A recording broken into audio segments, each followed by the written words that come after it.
اور اعجاز چودھری کا جیل سے دستخط کے ساتھ ایک خط منظر عام پر آیا، جس میں پی ٹی آئی کی قیادت کو فوری طور پر مذاکرات کا عمل شروع کرنے کی ہدایت کی گئی، جس کی تصدیق چیئرمین بیرسٹر گوہر نے بھی کر دی ہے۔ حالانکہ چند روز قبل عمران خان کی جانب سے واضح کہا گیا تھا کہ حکومت سے کوئی مذاکرات نہیں ہوں گے، بات صرف طاقتور حلقوں سے ہوگی۔ کیا وائس چیئرمین شاہ محمود قریشی نے بھی بادی النظر میں عمران خان کے نظریے کا بوجھ اٹھانے سے انکار کر دیا ہے؟ کیا تحریک انصاف کی بڑی وکٹیں بھی گرنے کو تیار ہیں؟ عمران خان کے حالیہ پیغام میں قیادت کی بجائے کارکنان اور سپورٹرز کو کیوں تحریک چلانے کا حکم دیا گیا؟ ان تمام موضوعات پر آج پروگرام کے پہلے حصے میں بات کریں گے۔ ہمارے ساتھ موجود ہیں سینئر صحافی تجزیہ کار منیب فاروق صاحب۔ سر، آپ کے وقت کا بہت شکریہ۔ منیب، موجودہ حکومت اپنی غیر مطمئن کارکردگی کے باوجود بھی دن بدن سیاسی طور پر مضبوط ہوتی دکھائی دے رہی ہے۔ دوسری جانب عوامی حمایت کے باوجود بھی تحریک انصاف کوئی مؤثر ٹف ٹائم نہیں دے پا رہی۔ اس کی واحد وجہ تحریک انصاف میں موجود اختلافات ہیں یا حکومت کے پنجے اتنے گہرے ہو چکے ہیں کہ ان کو ہلانا ناممکن ہو گیا ہے؟ بہت شکریہ۔ دیکھیے، اس میں دو تین وجوہات ہیں۔ حکومت تو بہرحال اپنے تئیں خود کو سمجھتی ہے کہ ان کی کارکردگی درست ہے، وہ علیحدہ بات ہے کہ عوام بتائیں گے کہ ان کی کارکردگی درست ہے یا نہیں۔ خاص طور پر یہ جو پیٹرول کی قیمتیں بڑھی ہیں، اس کے بعد تو پچھلے 2 روز سے حکومت پر بہت تنقید ہوئی ہے، لیکن بہرحال حکومت کی جو پرفارمنس ہے اس کے حوالے سے ملا جلا سا رجحان ہے۔ اوور آل حکومت یہ کہتی ہے کہ پچھلے 1-1.5 سال کے اندر ہم جتنا معاشی گرداب سے اس نظام کو نکال سکتے تھے ہم نے نکالا، لیکن جو اہم وجہ ہے وہ یہ ہے کہ حکومت سیاسی طور پر مضبوط ہے، اس کے ساتھ جو حمایت ہے اس کو پورے نظام کے اہم ستونوں کی وہ موجود ہے، اسی وجہ سے وہ اپنی جگہ ایگزسٹ کر رہی ہے اور آگے بڑھ رہی ہے۔ عام طور پہ ہم دیکھتے ہیں کہ 1-1.5 سال جب گزرتا ہے تو حکومتیں بجائے مضبوط ہونے کے کمزور ہوتی رہی ہیں، لیکن یہاں ابھی تک تو حکومت کے کمزور ہونے کی کوئی شواہد نظر نہیں آتے، بلکہ اگر تحریک انصاف کو دیکھا جائے، سیاسی طور پر تحریک انصاف کمزور ہوئی ہے، احتجاجی معاملات میں بھی ان کو کمزوری کا سامنا کرنا پڑا ہے، اور باوجود اس کے کہ ابھی بھی عوام کے اندر پاکستان تحریک انصاف کی سپورٹ موجود ہے، وہ کس حد تک ہے کیا ہے اس پہ تو ہم ایکوریٹلی اس وقت بات نہیں کر سکتے، لیکن وہ بہرحال پھر بھی ابھی بھی سپورٹ موجود ہے۔ لیکن سیاسی طور پر تحریک انصاف کمزور ہوئی ہے، اور سیاسی طور پر ہی عمران خان صاحب بھی فی الحال تو ان کو ارریلیونٹ کیا گیا ہے۔ اور تیسری وجہ یہ بھی کیا ہو سکتی ہے کہ تحریک انصاف بطور اپوزیشن پارٹی اپنا اس طرح سے کردار ادا نہیں کر سکی جو کردار اس کا بنتا تھا، جو عوامی مسائل پہ جس طرح سے ان کو اپوزیشن کرنی چاہیے تھی، وہ اس طرح شاید حکومت کو ٹف ٹائم نہیں دے سکی؟ جی، ایک تاثر تو یہ ہے، اور میرے خیال میں یہ بالکل درست بھی ہے کہ حکومت وہ جو اسٹریٹجی حکومت کی تھی وہ کامیاب رہی ہے، وہ یہ کہ مقتدرہ ان کے ساتھ رہے اور تحریک انصاف سے دور رہے۔ دوسری جانب یہ کہ تحریک انصاف کوئی لائے عمل نہیں بنا سکے۔ دیکھیے، آپ نہ گفتگو کر پائے ہیں، نہ احتجاجی تحریک کامیابی سے چلا پائے ہیں، نہ کوئی جو اپوزیشن کا اتحاد تھا اس سے بنا پائے ہیں۔ جی، تو اکیلے سولو فلائٹس کے اوپر تو سیاسی کامیابیاں کسی جماعت کو نہیں ملتی، انلیس کہ آپ کے پاس کوئی بہت بڑا لیوریج ہو، جو نظام ہے وہ آپ کے آگے مجبور ہو اور آپ کے آگے سر تسلیم خم کرے۔ ایسا تو دور دور تک فی الحال نظر نہیں آ رہا۔ تو جب ایسا نہیں ہو رہا تو پھر آبویسلی ہم یہ کہہ سکتے ہیں کہ سیاسی طور پر تحریک انصاف نے غلط فیصلے کیے ہیں جن کے نتائج وہ آج بھگت رہے ہیں۔ اور بظاہر جو لیڈرشپ کا فقدان بھی ایک نظر آ رہا ہے تحریک انصاف میں، کہ کوئی ان کو لیڈ کر سکے، اپنی گروپ بندیوں کی وجہ سے بھی کافی ڈنٹ پڑا ہے۔ کل عمران خان صاحب کی ایک اور ٹویٹ سامنے آئی ہے منیب، جس میں انہوں نے قیادت کی بجائے کارکنان اور سپورٹرز کو مخاطب کیا ہے کہ 10 محرم کے بعد تحریک کے لیے تیار ہو جائے۔ کیا یہ اشارہ ہے کہ موجودہ قیادت عمران خان کا اعتماد کھو چکی ہے؟ اب عمران خان صاحب کو بھی شاید اس طرح کا ٹرسٹ نہیں رہا؟ نہیں، میں نہیں سمجھتا کہ قیادت مکمل طور پر عمران خان صاحب کا اعتماد کو، چونکہ ایسا ہوتا تو خان صاحب بہت سے لوگوں کو اب تک فارغ کر چکے ہوتے۔ آگے اگر وہ کر دیں وہ اور بات ہے، لیکن دیکھیے وہ جیل میں ہیں، قید ہیں, انہیں پتا ہے کہ ان کی جماعت کوئی واضح ڈینٹ نہیں ڈال پائی کسی بھی احتجاج کے اندر, نہ ہی وہ کچھ ایسے رستے بنا پائے ہیں جن سے معاملات درست ہو سکیں. بیرسٹر گور خان صاحب کے پاس اگر اختیار ہو تو شاید وہ کچھ چیزیں عمران خان صاحب کے لیے یا اپنی جماعت کے لیے بہتر نیگوشیٹ کر سکتے ہیں, لیکن فی الحال تو کھینچا تانی بہت ہے. ان کے بارے میں بھی ان کی خلاف بھی بہت سے لوگ موجود ہیں, گنڈا پور صاحب کے خلاف بھی بہت سے لوگ موجود ہیں. تو کوئی اگر وہ اپنے کارکنان کو کہہ رہے ہیں تو دیکھیے لیڈر لیس احتجاج تو کچھ نہیں ہوتا, اور تحریک انصاف یا تو کوئی ایسا مومنٹم بنا ہو, کوئی کیٹلسٹ ہو جس کی وجہ سے تحریک انصاف کو ایک مدعا مل جائے. ہمارے ملک میں مل بھی جاتے ہیں, آج کو خدا نہ خواستہ ملک میں کوئی سانحہ ہو جائے یا کچھ ایسا ہو جائے جس کی ذمہ دار حکومت ہے, تو اس سے ایک تحریک کو ایک چنگاری مل جاتی ہے, کر سکتے ہیں بالکل. لیکن فی الحال تو ایسا کچھ نہیں ہو رہا. آپ دیکھیے پچھلے کچھ عرصے کے اندر تو وہ اسٹیبلشمنٹ جو کہ پچھلے 2 سال تنقید کا نشانہ بنی, اس وقت تو وہ ان کی پاپولیرٹی, ان کی اسٹیبلٹی وہ اپنے عروج پر ہے, اور خاص طور پر جو بھارت کے ساتھ کانفلکٹ ہے اس نے تو ان کو لائم لائٹ میں لے آیا ہے وہ دوبارہ سے. اور اب جو فیلڈ مارشل ہیں عاصم منیر صاحب, ان کو بھی بے پناہ مقبولیت ملی ہے اس کانفلکٹ کے بعد. تو جو پوزیشن تحریک انصاف کی تھی نہ وہ بدلی نہیں ہے, جبکہ جو دوسری سائیڈ ہے حکومت پلس اسٹیبلشمنٹ, ان کی جو وہ ایک پیج مضبوط سے مضبوط تر ہوتا جا رہا ہے. بالکل وہ مضبوط سے مضبوط تر ہوتا جا رہا ہے. ایک طرف بانی پی ٹی آئی تحریک کی بات کر رہے ہیں 10 محرم کے بعد, اور دوسری جانب منیب شاہ محمود قریشی اور ڈاکٹر یاسمین راشد وہ نام ہیں جن کے بارے میں مخالفین بھی اس بات کی داد دیتے ہیں کہ وہ حوصلے سے جیل کاٹ رہے ہیں, مگر کل ان کا خط منظر عام پر آیا جس میں وہ قیادت کو مذاکرات کرنے کا حکم دے رہے ہیں, جبکہ عمران خان صاحب سیاسی مذاکرات کے انکاری ہیں. کیا ہم یہ کہہ سکتے ہیں کہ شاہ محمود قریشی بھی اب مزید عمران خان صاحب کے نظریے کا بوجھ اٹھانے کو تیار نہیں ہے, یا کلیئرٹی ہی نہیں ہے کہ کرنا کیا ہے؟ دیکھیے شاہ محمود صاحب بہت پرانے تجربہ کار سیاستدان ہیں, وہ بوجھ تو اٹھا رہے ہیں اسی لیے تو جیل میں ہیں. اگر وہ عمران خان صاحب کی سیاست سے کنارہ کشی کرتے تو اب تک اپنے گھر میں ہوتے. دیگر جو اسیران ہیں, میں ان کے کیسز کے حوالے سے بات نہیں کروں گا, لیکن وہ اس بات کی شہادت ہے کہ وہ عمران خان صاحب کے ساتھ کھڑے ہوئے ہیں, اسی وجہ سے جیل میں ہیں اور مسائل کا سامنا بھی کر رہے ہیں. دیکھیے جو عمران خان صاحب کا نظریہ یا ان کا جو طریقہ کار ہے وہ اپنی جگہ, لیکن جو لوگ جیلوں میں ہیں جب انہیں بھی یہ نظر آ رہا ہے کہ اس طرح تو تحریک انصاف کو کچھ حاصل نہیں ہوگا. دیکھیے آج تحریک انصاف میں یہ ان فائٹنگ ہے, لڑائیاں ہیں, ایک دوسرے کی ٹانگیں کھینچ رہے ہیں, کل یہ بڑھ جاتا ہے تو یہ تو سوٹ کرتا ہے اس پورے نظام کو کہ تحریک انصاف تتر بتر ہو اور ایک دوسرے کی جڑیں کاٹنے پہ لگ جائے. تو بجائے اس کے کہ وہ حالات بہتر ہوں وہ تو مزید خراب ہو رہے ہیں. شاہ محمود قریشی صاحب کو یہ اگر دیکھیے ہمارے سامنے کوئی ایویڈنس نہیں ہے کہ یہ خط انہی کا تحریر کردہ ہے, نام ضرور لکھے ہیں, تحریر سے پتہ چلتا ہے کہ یہ یا قریشی صاحب نے لکھا ہے یا اجاز چودھری صاحب یا چودھری صاحب نے لکھا ہے, اجاز چودھری صاحب نے, اور لوگوں نے لکھا ہے. لیکن اگر یہ واقعی خط ان کا ہے جو کہ لگ رہا ہے بادی النظر میں انہی کا ہے, تو پھر وہ یہ مشورہ دے رہے ہیں کہ بھائی بات نہ کریں. اور جب وہ کہہ رہے ہیں کسی فریق کو متون کرنا, یعنی وہ اپنی جماعت کو بھی کہہ رہے ہیں کہ جب آپ گالیاں نکالیں گے اسٹیبلشمنٹ کو اور سوشل میڈیا کیمپینز چلائیں گے, خان صاحب یہ سب کچھ کریں گے, تو پھر مذاکرات نہیں ہو پائیں گے. آپ ایک پوزیشن پر جاتے ہیں جہاں پر آپ صرف گفتگو کرتے ہیں, اور اس کے لیے آپ پہلے بے شک حکومت سے کریں, اور حکومت سے ہی کرنی پڑے گی کیونکہ اسٹیبلشمنٹ تو بات کرنے سے انکاری ہے تحریک انصاف سے. لہٰذا تحریک انصاف کو پہلے تو یہ ریئلائزیشن میرے خیال میں ہونی چاہیے کہ سیاسی طور پر ان کی پوزیشن بہت کمزور ہے. ان کو خود کو ایلیویٹ کرنے کے لیے نہ صرف درست فیصلوں بلکہ فی الحال دانشمندی کی بھی ضرورت ہے, جو کہ بادی النظر میں فی الحال تو تحریک انصاف میں دور دور تک نظر نہیں آ رہی. آپ کے پاس کیا خبر ہے منیب کہ اب 27ویں آئینی ترمیم اور اسمبلیوں کی مدت میں اضافے جیسے قوانین پاس ہونے جا رہے ہیں کیا؟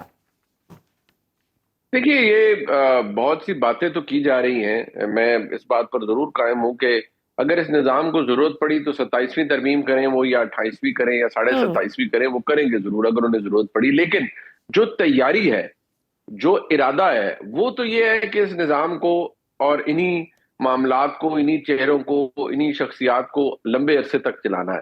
دیکھیے اس طرح میں ہمیشہ جب یہ بات کہتا ہوں یہ خبر ہے کہ ایسا ارادہ ہے, لیکن ایک ماضی ہے ہمارے ملک کا کہ ایسی پیش بندیاں ایسی تیاریاں پہلے بھی ہوئی ہیں لیکن چیزیں مٹیریلائز نہیں ہوئی. لیکن آج کے حالات اگر میں دیکھوں تو وہ فرق ہے. آج کوئی لڑائی نہیں ہے. حکومت کو آئے 1.5 سال کا عرصہ گزر چکا ہے, اس سے پہلے بھی یہ پی ڈی ایم کی حکومت 1.25 سال رہی ہے, تو کوئی اسٹیبلشمنٹ اور حکومت کی لڑائی نہیں ہے, کوئی ایک دوسرے کی جڑیں نہیں کاٹ رہے. کسی کو راولپنڈی میں یعنی اسٹیبلشمنٹ کے اندر یہ پرابلم نہیں ہے کہ وزیر اعظم کام نہیں کر رہے یا غلط لوگوں کو غلط جگہ پر لگا رہے ہیں. اسی طرح وزیر اعظم کو کوئی یہ انسیکیورٹی نہیں ہے. وزیر اعظم صاحب کے پاس جی مفاہمتی صلاحیت ہے, ان کے پاس مفاہمتی کوالٹی بڑی اچھی ہے شاید, اور یہ شاید ابھی اتنا قریب نہیں ہے پیج پھٹنے کا امکان. آپ بار بار یہ کہتے بھی ہیں کہ موجودہ نظام نے اپنی نظریں بہت آگے تک رکھی ہوئی ہیں, مطلب موجودہ 5 سالوں سے کئی زیادہ پلان کیا جا رہا ہے. اگر اس طرح کچھ ہے تو اس نظام کا لیگل فریم ورک کیا ہوگا؟ کیا ایسے ہی پارلیمانی نظام چلے گا یا اس میں کوئی دوسرا طرز حکمرانی بھی پائپ لائن میں ہے؟ What could be? دیکھیے جیسے میں نے عرض کیا کہ ابھی اس کی شکل کیا نکلتی ہے یہ تو ڈیپینڈ کرتا ہے نا. یہ تو ابھی کیا سرائیاں ہیں, کچھ لوگوں کا خیال ہے جی کہ یہ نظام اپنی مدت پر بڑھا لے گا پارلیمنٹ کو, جو کہ آسان نہیں ہے. بہرحال آپ نے کچھ نہ کچھ جسٹیفیکیشنز تو دینی ہوتی ہیں. کچھ لوگوں کا خیال یہ کہ نہیں کچھ اور ہو جائے گا. یہ میں دوبارہ آپ کو بتا دوں کہ ابھی اس کے جو ایکچوئل مسودہ ہے اگر کسی پر کام ہو رہا ہے جو کہ جس کے بارے میں مختلف متضاد اطلاعات آتی ہیں, وہ تو مجھے نہیں پتا کہ رستہ کیا ہے, کیا رستہ اڈاپٹ کیا جائے گا. ظاہری بات ہے اس کے کوئی نہ کوئی قانونی شکل تو دینی پڑے گی. ہوا میں تو کوئی چیز نہیں ہوتی. قانونی طور پر آئینی طور پر اس کو کوئی نہ کوئی کور تو دیا جائے گا. وہ کس طریقے سے دیا جائے گا, 2/3 اکثریت کے بعد کیا کچھ ایسا کیا جائے گا کہ جو آئینی ڈھانچہ ہے اس کے اندر کچھ تبدیلی کی جائے, اس کے بارے میں ابھی تو کچھ نہیں کہا جا سکتا سرٹنٹی کے ساتھ. لیکن یہ ضرور ہے کہ جتنی مطمئن اس وقت پاکستان کی اسٹیبلشمنٹ اس ارینجمنٹ کے ساتھ ہے, اور ان کے لیے جو اہمیت ہے وہ اس بات کی ہے کہ جو سسٹم یا سیٹ اپ چل رہا ہے اس میں کنٹینیوٹی رہے اور یہ معاملات آگے چلے, وہ تو صرف وقت بتا سکتا ہے کہ اس کا طریقہ کار کیا اڈاپٹ کیا. لیکن ابھی آپ نے جیسے خود کہا متضاد حالات, جیسے ابھی آپ نے خود کہا کہ پیٹرول کی قیمتیں بڑھی اور یہ جو اب جس قسم کا کرٹیسزم حکومت فیس کر رہی ہے اور وقت بدلتے دیر نہیں لگتی, اور ہم دیکھ رہے ہیں کہ کام کم اور تشہیر زیادہ ہو رہی ہے, اربوں روپے کی تشہیری مہم بھی لگ رہی ہے, دوسری جانب اضافی ٹیکسز کی بھرمار بھی ہے. تو کیا صرف مقتدرہ کی نظروں میں اچھا رہ کر حکومت اپنا ٹینیور مکمل کر سکتی ہے؟ کیا عوام کی فلاح اور مسائل موجودہ حکومت کو مشکل میں نہیں ڈالیں گے؟ دیکھیے عوام کی فلاح اور جو عوام کو درپیش مسائل ہیں کسی بھی سیاسی جماعت کے لیے at the end of the day تو یہ ایک بہت بڑا چیلنج ہوتا ہے جی کہ وہ الیکشنز میں کیا دکھائیں گے لوگوں کو اور کس بیس کے اوپر ووٹ مانگیں گے. جو جہاں تک مقتدرہ کو خوش رکھنے کی بات ہے تو مقتدرہ بھی کو خالی تسلیمات سے یا ملاقاتوں سے تو خوش نہیں ہوتی. مقتدرہ بھی یہ چاہتی ہے کہ پاکستان کے ملک کی معاشی جو حیثیت ہے وہ بہتر ہو. مقتدرہ بھی یہ چاہتی ہے کہ ہمارے ملک میں لوگوں کے کرپشن سکینڈلز نہ سامنے آئے اور معاملات ترقی کی جانب بنے. اور مقتدرہ بھی یہ چاہتی ہے کہ ہمارے ملک میں جو ترقی کی شرح ہے اس کو بڑھایا جائے, گروتھ ہو اکانومی کے اندر. تو اگر ان کا یہ خیال ہے کہ یہ درست سمت میں جا رہے ہیں سارے, تو پھر تو شاید ڈیپینڈ کرتا ہے کہ وقت آنے والا ہمیں کیا بتاتا ہے. جو جہاں تک پیٹرول کی قیمتیں ہیں اس پہ تنقید بے شمار ہو رہی ہے, لیکن at the end of the day اس کی کوئی وجوہات بھی حکومت کے سامنے ہوں گی. اس وقت ہم ایک بڑی تھن روپ کے اوپر چل رہے ہیں, اور فرینکلی اگر دیکھا جائے تو اس وقت آپ کو فائنینشیل مس مینجمنٹ تو نظر نہیں آتی. ہاں سیاسی حکومتیں ہیں پھر یہ تشہیر کرتی ہیں, آنے والے دور میں بھی کریں گی, نہیں کرنی چاہیے, کم کرنی چاہیے, لیکن اس کا فیصلہ میں یا کوئی اور تو نہیں کر سکتا. وہ تو جو حکومت میں لوگ بیٹھے ہیں انہوں نے کرنا ہے. لیکن ان کے نزدیک اگر معاملات کی سمت درست ہے, یعنی آپ کی ڈائریکشن درست ہے اور معاشی طور پر آپ درست فیصلے لے رہے ہیں تو درست ہوگا. اس طرح اعتراض تو بہت سی چیزوں پر ہے. آج بھی ہمیں اعتراض ہے کہ ایم این ایز کی یا سینیٹرز کی تنخواہیں کیوں بڑھائی گئیں, چیئرمین سینٹ اور اسپیکر قومی اسمبلی کی تنخواہ اتنی زیادہ اتنے 100 گنا کیوں بڑھائی گئی. تو یہ اعتراض تو اپنی جگہ موجود ہے, لیکن فی الحال یہ نظام فی الحال تو چل رہا ہے. لیکن جب اس نظام نے زمیں بوس ہونا ہوا تو اس میں بھی دیر تھوڑی لگتی ہے. ٹھیک، تو آپ تحریک انصاف اور بانی پی ٹی آئی کا مستقبل کیا دیکھ رہے ہیں؟ کیونکہ پہلے بڑی ڈیل کی باتیں ہو رہی تھیں، بیک ڈور مذاکرات کی بھی باتیں ہو رہی تھی، لیکن بڑا کیٹیگوریکلی کہہ دیا گیا ہے اور آپ بھی بارہا کہتے رہے ہیں کہ وہاں زیرو ٹالرنس ہے، کوئی مذاکرات نہیں ہو رہے، کچھ بھی نہیں ہو رہا. اور ابھی ہم جس طرح سے دیکھ رہے ہیں کہ اعلیٰ عدلیہ میں ہونے والی اور آنے والی تبدیلیاں جو ہیں وہ لگ ایسے رہا ہے کہ 190 ملین والی سزا پر بھی شاید مہر لگ جائے، تو حالات زیادہ خراب ہو رہے ہیں. کیا مستقبل آپ دیکھ رہے ہیں؟ دیکھیے فی الحال تو حالات کچھ اچھے نظر نہیں آ رہے عمران خان صاحب کے، اور ان کے معاملات کی درستی نہ ہونے کی ایک بہت وجہ کچھ ان کے سیاسی فیصلے بھی ہیں، کچھ پاکستان کی اسٹیبلشمنٹ کی جو پالیسی ہے جس میں کوئی تبدیلی نہیں آئی پچھلے 2-2.5-3 سال کے اندر، وہ بھی ایک بہت بڑا فیکٹر ہے. نہیں تو عام طور پر ہم نے دیکھا ہے رستے بن جاتے ہیں، تبدیلیاں آ جاتی ہیں، تو اب تک تو کوئی نہیں آئی. بہت سے لوگوں نے بہت سی چیزیں کلیم کی ہیں کہ جی اب ہونے لگا ہے، یہ ہو گیا. دیکھیے بہت کچھ کریٹ کیا گیا اور خان صاحب کو لگا کہ میرے لیے معاملات درست ہو رہے ہیں، لیکن حقیقت میں ایسا کچھ نہیں ہوا اور رزلٹ ہمارے سامنے ہے. کوئی مٹیریل چینج ان کی پوزیشن کے اندر اور جو اسٹیبلشمنٹ کی پالیسی ہے ٹورڈز عمران خان صاحب اس میں نہیں آیا. ٹھیک، مطلب عمران خان سے تقاضا بیسکلی کیا ہے کہ 9 مئی کے مقدمات پہ معافی مانگ لی جائے اور خاموشی، بس یہی ابھی تک مطالبہ ہے یا ابھی کوئی مطالبہ ہی نہیں ہے؟ دیکھیے جو یہ 9 مئی کا ہے اس پر تو خود D G I S P R نے کہا تھا کہ صدق کے دل سے معافی مانگے، تو وہ تو ڈکلیئرڈ ایک بات ہے. جہاں تک رہ گئی بات یہ کہ جی خاموشی والا، یہ تو میں سمجھتا ہوں کہ اس کا کوئی تک سمجھ نہیں آتی ہے، تو اڑائی گئی تھی چند لوگوں کی جانب سے کہ خاموش رہنے کا کہا گیا. عمران خان صاحب سے کون یہ ایکسپیکٹ کر سکتا ہے کہ جی انہیں کہا جائے کہ اچھا ہم آپ کو باہر لے آتے ہیں، آپ خاموش رہیں. وہ کیوں خاموش رہیں گے جب خاص طور پر انہیں یہ بھی پتا ہو کہ عوام نے ان کی جماعت کو باوجود تمام مسائل کے بہت ووٹ دیے 2024 کے الیکشن کے اندر، تو وہ کیوں چپ رہیں گے؟ تو میرا نہیں خیال کہ ایسی کوئی آفر ان کو کبھی کسی نے کی ہوگی کہ آپ باہر آ جائیں لیکن چپ رہیں. نہ عمران خان صاحب چپ رہیں گے، نہ وہ چپ رہنا چاہتے ہیں. وہ صرف اقتدار چاہتے ہیں، اسٹیبلشمنٹ سے اپنی صلح چاہتے ہیں اور اسٹیبلشمنٹ کی مدد چاہتے ہیں دوبارہ اقتدار میں آنے کے لیے، تاکہ ان کے معاملات ویسے چلیں جیسے پہلے چلتے تھے. ٹھیک، اور پیپلز پارٹی کی بھی ذرا بات کرتے ہیں. کیا پیپلز پارٹی اسی 5 سال کی حکومت میں کابینہ کا حصہ بن سکتی ہے، یا وہ جو ایک پلان کی بازگشت تھی کہ اگلے 5 سال بلاول بھٹو کو بطور وزیراعظم لایا جا سکتا ہے، اس پر کوئی پس پردہ کام چل رہا ہے؟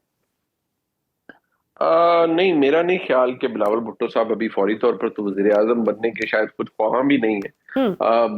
آگے چل کر ظاہری بات ہے ان کا ایمبیشن ضرور ہے کہ وہ وزیر اعظم پاکستان بنے، اور زرداری صاحب کی خواہش بھی ہوگی کہ ان کے صاحبزادے پاکستان کے وزیر اعظم بنے. لیکن جہاں تک حکومت کے ساتھ ملنے کا تعلق ہے، میں نہیں سمجھتا، کیونکہ حکومت سے خود کو دور رکھنا چاہتی ہے پیپلز پارٹی، تاکہ جب اگلا الیکشن ہو تو حکومت کے جو بھی فیصلے غلط ہوں گے اور جو نقصان دہ ثابت ہوں گے ان کے لیے، ان پر پاکستان تحریک انصاف کھل کے تنقید کر سکتی ہے، پاکستان پیپلز پارٹی کھل کے تنقید کر سکتی ہے کہ ہم تو ان فیصلوں میں ساتھ نہیں تھے اور یہ غلط فیصلے حکومت نے کیے ہیں، لہٰذا ان کو ووٹ نہ دیا جائے. بہت شکریہ منیف فاروق آپ کے وقت کا. ناظرین آپ نے سنی وقت ہے چھوٹی سی بریک کا، دیکھتے رہیے. ویلکم بیک ٹو سنو راؤنڈ اپ. ناظرین، براہ راست جنگ کا رک جانا مکمل امن کی ضمانت نہیں ہے. جب تک ممالک کے درمیان سفارتی تعلقات کی بحالی اور پراکسی وار کا خاتمہ نہ ہو، پاک بھارت جنگ کو ختم ہوئے 2 ماہ ہونے کو ہے، مگر کشیدگی بہرحال برقرار ہے جو آئندہ ہونے والے کسی بھی مس ایڈوینچر کا پیش خیمہ ثابت ہو سکتی ہے. بھارت اپنی شکست کے بعد مسلسل سٹیٹ آف ڈینائل میں ہے. بھارت نے اب تک نہ تو جنگ میں ہونے والے نقصان سے متعلق دنیا اور بھارتی عوام کو آگاہ کیا ہے اور نہ ہی جنگ بندی پر امریکہ کی ثالثی کو اب تک تسلیم کیا ہے. بھارتی وزیر خارجہ جے شنکر نے ایک بار پھر ٹرمپ کے بیان کو سختی سے مسترد کرتے ہوئے کہا ہے کہ وہ اس کمرے میں موجود تھے جب نائب صدر جے ڈی وینس نے 9 مئی کی رات وزیر اعظم مودی سے بات کی تھی. جے شنکر نے کہا ہے کہ تجارت اور جنگ بندی کا آپس میں کوئی تعلق نہیں تھا. جے شنکر کے مطابق جے ڈی وینس نے مودی کو خبردار کیا تھا کہ پاکستان ایک بڑے حملے کی تیاری کر رہا ہے. یہاں سوال پیدا ہوتا ہے کہ اس انکاری رویے سے کیا بھارت مزید کوئی مذموم مقاصد کی تیاری کر رہا ہے؟ کیا بھارت دوبارہ پاکستان کے حوالے سے کوئی کارروائی کا ارادہ رکھتا ہے؟ لیکن اس کے جواب میں پاکستان کے سابق وزیر خارجہ بلاول بھٹو نے سخت رد عمل دیتے ہوئے کہا کہ ہم نے کبھی دہشت گردی کو دعوت نہیں دی، لیکن جب وہ آئی تو ہم جھکے نہیں بلکہ لڑے۔ پاکستان کی ڈکشنری میں سرنڈر کرنا شامل نہیں ہے۔ بھارت کو چاہیے کہ دہشت گردی کے خلاف جنگ میں پاکستان کی صلاحیتوں سے سیکھے۔ دہشت گردی کے خاتمے کے لیے بھارت کے ساتھ مل کر کام کرنے کو تیار ہے۔ آئیں کشمیر، پانی اور دہشت گردی پر بات کریں۔ جہاں ایک طرف پاک بھارت کشیدگی برقرار ہے، وہیں ایران اسرائیل جنگ کے بعد ایران اور امریکہ کے درمیان لفظی گولہ باری بھی جاری ہے۔ امریکی انٹیلیجنس ذرائع نے دعویٰ کیا ہے کہ اسرائیل کے حملوں کے بعد ایران نے گزشتہ ماہ آبنائے حرمز میں بارودی سرنگیں بچھانے کی تیاری کر لی تھی۔ ایران نے گزشتہ ماہ خلیج فارس میں بحری جہازوں پر بارودی سرنگیں لوڈ کی تھی۔ وہیں ایران نے امریکی حملوں میں جوہری تنصیبات کو شدید نقصان پہنچنے کی تصدیق کر دی ہے۔ ایرانی وزیر خارجہ عباس اراغچی نے تصدیق کی ہے اس بات کی کہ امریکی بمباری سے فردو جوہری تنصیب کو شدید اور سنگین نقصان پہنچا ہے، جس پر ایران نے سخت رد عمل دیتے ہوئے IAEA سے تعاون معطلی کا قانون نافذ کر دیا ہے۔ ملک کی پارلیمنٹ نے اسرائیل ایران جنگ کے بعد انٹرنیشنل اٹامک انرجی ایجنسی کے رویے کو دیکھتے ہوئے اس کے ساتھ تعاون معطلی کا بل منظور کیا تھا، جس کی ایرانی سپریم کونسل نے بھی توثیق کی تھی۔ ایران کے صدر نے اب باقاعدہ طور پر اس قانون کو نافذ کر دیا ہے۔ کیا عارضی جنگ بندی خطے میں کشیدگی کا بھی خاتمہ کر پائے گی؟ کیا پاک بھارت کشیدگی دوبارہ براہ راست جنگ کی صورت اختیار کر سکتی ہے؟ کیا ایران کے عملی اقدامات اس کے لیے نئی عالمی پابندیوں کی راہ ہموار کر رہے ہیں؟ اس سب پر بات کرنے کے لیے ہمارے ساتھ موجود ہیں پروگرام کے اس حصے میں دفاعی تجزیہ کار ہیں میجر جنرل ریٹائرڈ رضا محمد صاحب۔ سر آپ کے وقت کا بہت شکریہ۔ سر، جنگ بندی کے 2 ماہ بعد بھی بھارت کا سٹیٹ آف ڈینائل میں رہنا خطے کے امن کے لیے کتنا خطرناک ہو سکتا ہے؟ بھارت کی جانب سے جنگ بندی پر امریکی ثالثی کو بھی تسلیم نہ کرنے کے پیچھے کیا ممکنہ حکمت عملی ہو سکتی ہے؟ جی السلام علیکم، بہت شکریہ مس شجیہ آپ کا مجھے اپنے پروگرام میں لینے کے لیے۔ جی آئی تھنک سب سے بڑی بات جو مس شجیہ ہے جی کہ وہ ان کی خفت ہے، یا وہ جو ان کو شرمندگی اٹھانا پڑی ہے وہ ہے۔ انہوں نے بہت زیادہ وپ اپ کیا ہوا تھا سینٹیمنٹ لوگوں کا، اور ایسے ظاہر کیا ہوا تھا کہ جیسے وہ بہت بڑی قوت ہیں، اور شاید وہ چند گھنٹوں میں یا 1-2 دنوں میں پاکستان کو بالکل جو ہے وہ پامال کر دیں گے۔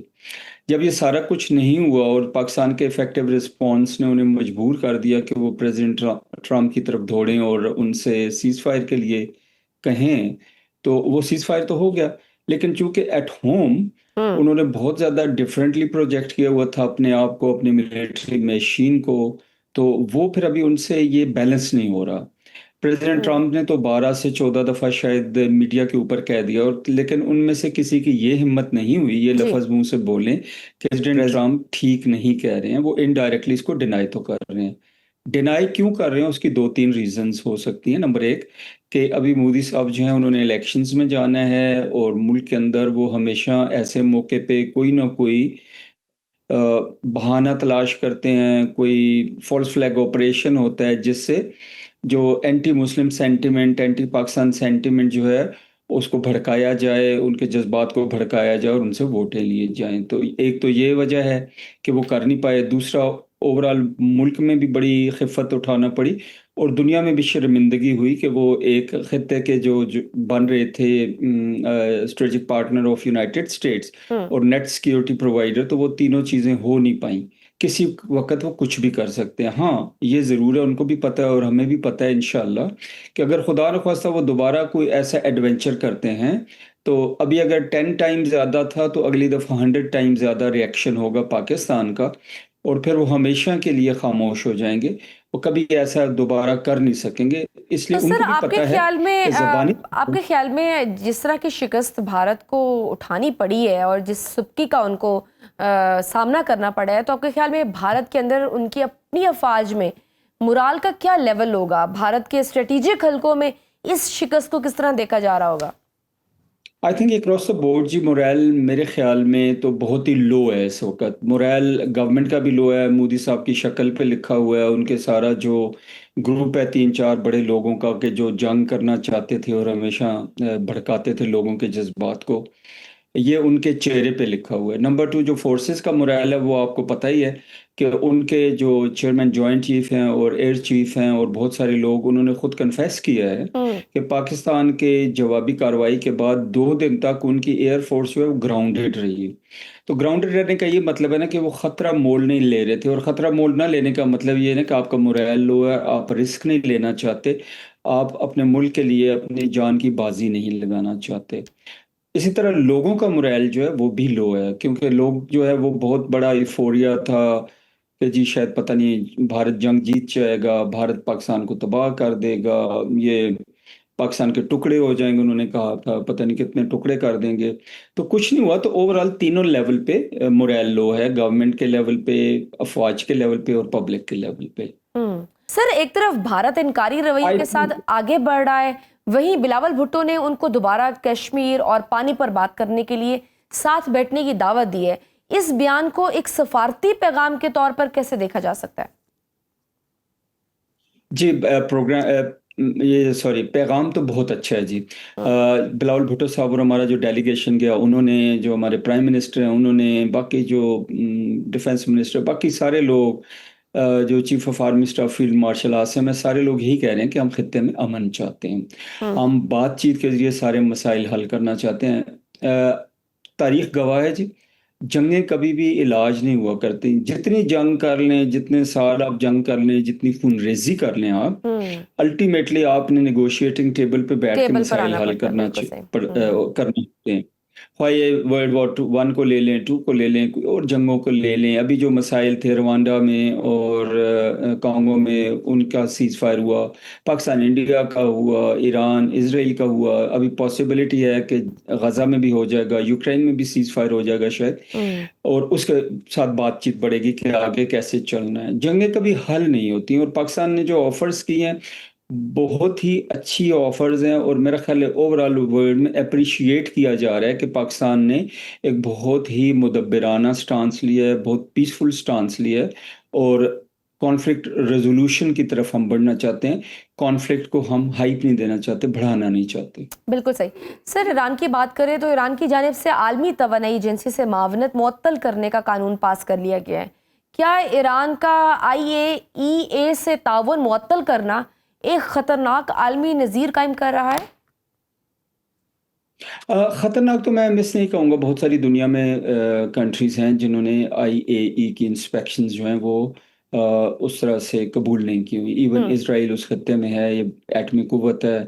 کچھ لوگ کہتے ہیں ان کے پاس کوئی شاید 200 کے قریب 150-200 کے قریب ویپنز بھی ہیں, لیکن آج تک انہوں نے اپنی کسی فیسلٹی کی انسپیکشن نہیں کرنے دی, نہ ہی انہوں نے NPT سائن کیا. ایران نے تو پھر NPT سائن کیا تھا, اور ابھی انہوں نے انٹرنیشنل اٹامک انرجی ایجنسی جو ہے ان کے ساتھ تعاون کو معطل کرنے کا یا کینسل کرنے کا بل پاس کیا. اور یہ صرف اور صرف ان کے اپنے ایٹیچیوڈ کی وجہ سے ہوا ہے کہ ایران کو ان پہ شک ہے کہ شاید ان کے بارے میں جو انفارمیشن ہے, ان کی جو نیوکلیئر سائٹس ہیں, جو ان کی ایبلٹیز کیپیبلٹیز انریچمنٹ ہے, اس کے بارے میں جو انفارمیشن ہے وہ شاید ان کے مطابق انٹرنیشنل اٹامک انرجی ایجنسی جو ہے انہوں نے دی ہیں. تو اس لیے انہوں نے معطل کیا ہے. خطرناک ورڈ کے لیے جو آپ نے فرمایا, میرے خیال میں خطرناک تو نہیں ہو سکتا. ہاں اعتراضات ضرور آ سکتے ہیں, سارا کچھ ہو سکتا ہے, لیکن میرے خیال میں جب یہ سارے لوگ مل کے بیٹھیں گے, نیگوسیشنز ہوں گی, تو شاید کچھ چینجز اس میں بھی آ جائیں, اور آگے جو ہے ایران کے لیے بھی, کیونکہ ایران کے لیے ایران کے لیے زیادہ مشکلات ہو جائیں گی نا, سینکشنز جو ہیں وہ مزید ٹائٹ ہو جائیں گی. جی بس جی میم جی فرمائیے. سر موجودہ حالات میں کیا ہم کہہ سکتے ہیں کہ خطے میں پراکسی وارز کے نیو فیز میں ہم داخل ہو رہے ہیں؟ اگر ایران پر نئی عالمی پابندیاں لگتی ہیں تو ان کا اثر نہ صرف ایران بلکہ پاکستان اور دیگر ہمسائے ممالک پر بھی تو ہوگا. جی میں ان کے 3 جوابات دوں گا جی. پہلی بات تو یہ ہے کہ جو ان کے اوپر سینکشنز ہیں, اگر آپ کو یاد ہو تو پریزیڈنٹ ٹرمپ نے اناؤنس کیا تھا, انڈیکیٹ کیا تھا کہ China can buy oil from them. اس کا مطلب ہے کہ ان کے ذہن میں یہ ہے کہ ایران پہ کچھ پابندیاں نرم کی جائیں. اس کی ایک ریزن ہے. دوسری چیز میں کہنا چاہ رہا ہوں وہ یہ ہے کہ جب بھی آپ کسی ملک کو چاہتے ہیں کہ وہ نیوکلیئر جو پرسوٹ ہیں, جو ان کے ایمبیشنز ہیں نیوکلیئر,